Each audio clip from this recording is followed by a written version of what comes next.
Hi everyone, how are you doing today? It's Friday. Here I am in the Little Nun's room. So what's going on here today? Well, I have just literally come out of a meditation session with my meditation teacher, a lady called Carol. She's amazing. I'm going to put a link down in my comments to her YouTube channel. She is just she takes you to these places where you never think you're going to go, and then does talking meditations which are really deep. So I'm feeling in a really deep state right now, but I thought I'd post because it actually fits in nicely with what happened this morning, because I received something very special through the post. So I signed up for something called Openiftar, and I did this because this is an organization that runs something called the Ramadan tent. So about 4 years ago at the British Museum, I was working and I walked out the back of the museum rather than the front. And as I was walking, I saw this big tent being set up and was curious as to what was going on. So I thought, oh, maybe it's some sort of party, love a party. And it turned out to be Ramadan tent. And I met the organizer at the time, and he was talking to me about the fact that people come together during iftar. So I know a bit about the Muslim religion academically because at the British Museum we had the Hajj exhibition that I worked on. So had a very big level of ESOL groups coming through, and me and my colleagues were teaching about Hajj. Although saying teaching about Hajj, I am not a Muslim. I don't follow the Muslim faith. So therefore I have developed a skill over the years where I'm able to facilitate a conversation between up to groups of 20 people, even more if needs be, around the idea of different religions. And when I learn, I'm learning it respectfully in regards to other religions.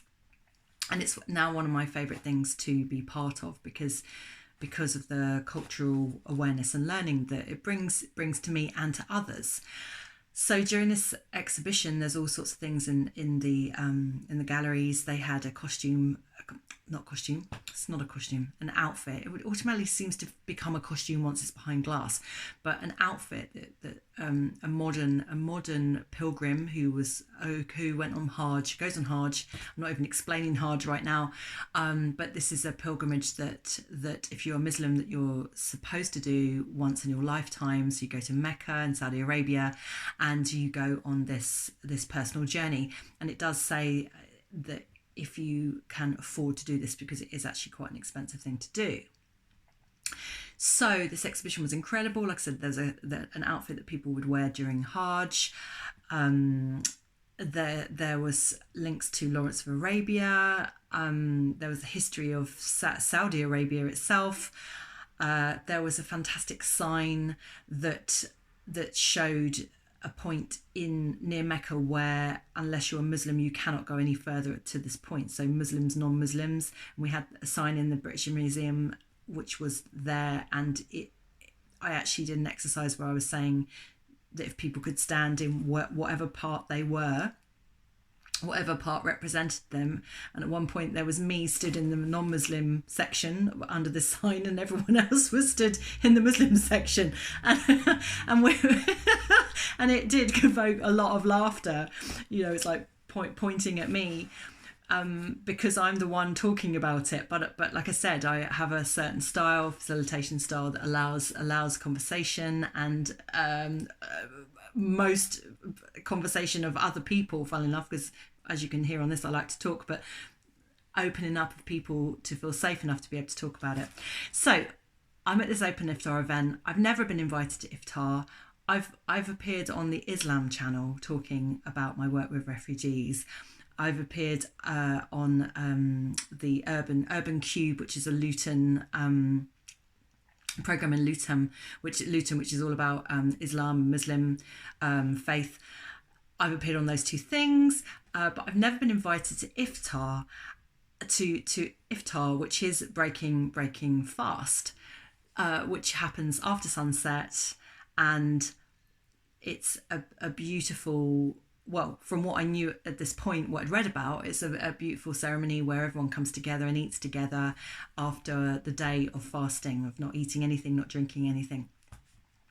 So I thought, well, I'm going to take matters into my own hands here, and I'm not going to take it personally. I'm going to take matters into my own hands here, and I'm going to go to this Openiftar event. So I did. So the next night I went along just to see what it was all about, and we sat on the floor.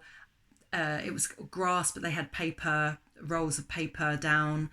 There was dates and water, and whilst this was all happening, people were starting to sit around you. I went on my own, so didn't know anybody, even though now I've met a few friends from the time that a storyteller called Seth, that I now follow, and a few other people on Facebook.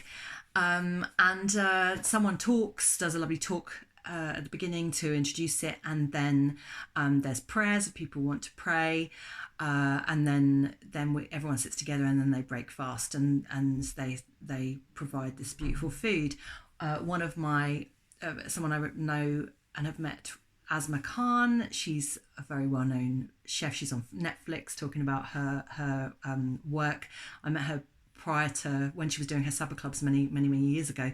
She has been connected very heavily with Openiftar, the iftar events, and has actually provided food for it as well. But I didn't on the night that I went. It was the night after, actually. She was there. So it was all quite synchronistic, but it was a really beautiful event. It's an event about bringing people together, learning about a particular faith, respecting that faith, meeting people and sharing food. Like what better? What does it get any better? You know, even now thinking about it, it fills my heart with joy. So rather than being able to do the share, they've set up this thing, a pack that you can do from home. So in my pack, super excited, is a little like celebration. So there's balloons, there's cards. I did have a read through these, asking different questions about the faith that you can learn. If fresh dates are not available, then dry dates and water recommended. So there's questions and facts on the back that you can learn, but not in your face, you know, not like thrown at you, but just like in a quiz form. It's brilliant. You can ask these questions of people. There's a beautiful sparkly multicolored pen in there that I'm very excited to use. 2 packs of mayonnaise, which actually work with some of the recipes in. Some nice serviettes with Openiftar on. I mean, someone has lovingly packed this up, and some string. Then there's a recipe, Asma Khan's recipe book. There's some incredible recipes in here, including the dosa fillings. The dosa is a South Indian type pancake. Very difficult. It's a fermented pancake, really difficult to make. But the potato and cashew nut filling in here, Asma, I'm so happy you've done this because I love that filling so much and I've never known how to make it. So Asma Khan, and also there's another recipe card in there with some super simple recipes. Just some beautiful postcards with some sayings on it. How to do an iftar, how to contribute, and in terms of money, and how to log into the event, which is on Zoom, tonight. Well, actually every night after sunset. I'm going to see how I feel later, but I was going to do it tonight, but I'm going to see how I feel after having this session. Also, I've got to go and buy the food, which it's not much fun at the moment, having to queue and things, so I don't really want to feel stressed up about that. But anyway, yeah, lots of different things. There's even a colouring sheet. Look at this lovely colouring sheet. You can sit and colour that in. That's obviously what that lovely little pen's for. And bunting, beautiful bunting that you can put up and decorate. It's so amazing. Like the love that's gone into this is just, and the thought that's gone into this is incredible. And then mind, body and soul. Well-being during Ramadan amidst the COVID-19 pandemic. Look at that. Isn't that just stunning? It's just the most beautiful picture. And it's been done by Farah Therapy and Coaching Centre. Thank you to Farah Therapy and Coaching Centre for the beautiful words that fill these pages. We pray that they bring you peace. Isn't that lovely? Sorry, so full of love. That's my learning. That's my learning about the Muslim religion. That's my learning about Islam. This time of year for these people, it is turned upside down. I feel you're almost living at night time, and then during the day, you it's hard to explain. You eat at sunset, and you then eat at breakfast time. Breakfast time when the sun rises, which is called suhoor, and the rest of the day you are fasting, and you are reading and you are studying the Bible. That's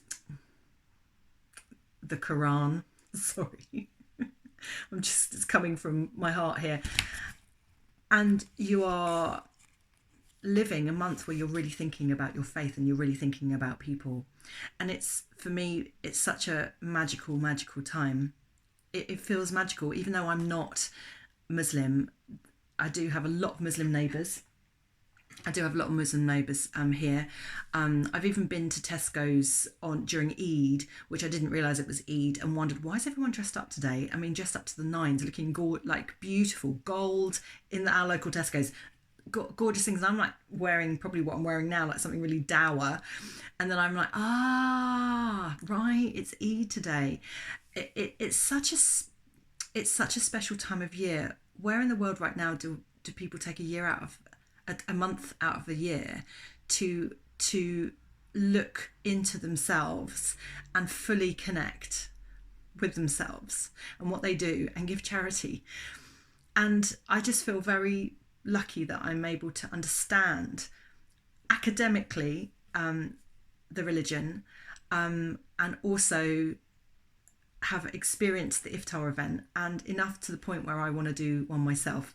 So I'm hoping that I can get up enough gusto and energy today to be able to get to Tesco's and deal with the queues and deal with anything that goes on when I go out today, so that I can actually have this celebration tonight. Friday is a very special day for Muslims, so this seems like it's the appropriate day, and to have these beautiful things to support as well just makes it even more special. I'm so glad I signed up. So if you haven't, then Openiftar, I'll put the links in my YouTube channel underneath, and follow it, because it is very special. And then when it does reopen again, the idea of doing this time next year, go along to one of these events.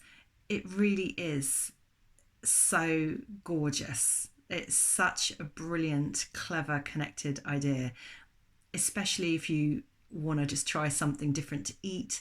And it's just the biggest thing for me is like sharing food with people I love, and sharing food with people I don't know, and then hopefully we'll love. So bit emotional, bit lower feeling today, but I hope I've done justice to my feelings to Islam and my gorgeous Muslim friends. And I do have many gorgeous Muslim friends, and I hope I've done justice to that, and sending everybody love today, and speak to you soon. Oh, and also, for more things like this and other sorts of things that I do, please like and subscribe and follow the Little Nun's Room YouTube.